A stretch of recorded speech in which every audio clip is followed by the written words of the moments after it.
Hello hi guys, welcome back to our channel. మీరు కూడా అలానే అనుకుంటున్నారా? సన్నీ చాలా ఇన్నోసెంట్ అని. నేను కూడా అలానే అనుకొని పప్పులో కాలేసాను.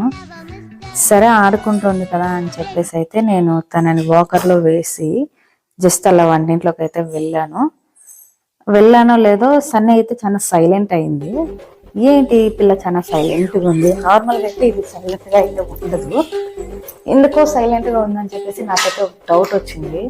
అందుకనైతే నేను వచ్చి చెక్ చేశాను. ఇక్కడ చూస్తే ఇది డైరెక్ట్ రూమ్లోకి అయితే వెళ్ళిపోయి బీరువాలో ఉన్న తన బట్టలన్నీ పీకి ఇల్లంతా పరిచేసిందండి. పైగా మమ్మీ నీకు పని చాలదన్నట్టు నేను ఇంకా పని పెట్టానని ఎక్కిరించడం. పిల్లలు ఏం చేసినా మనకైతే ముద్దుగా అనిపిస్తుంది కదా, ఇంకేం చేయలేము. ఇంక ఇవైతే నేనైతే సర్దేసుకోవాలి ఖచ్చితంగా. ఈ వీడియో కనుక మీకు నచ్చినట్టయితే వీడియోని లైక్, షేర్ అండ్ కామెంట్ చేసేయండి. మళ్ళీ ఇంకో వీడియోతో మీ ముందుకు వచ్చేస్తాను. Bye bye.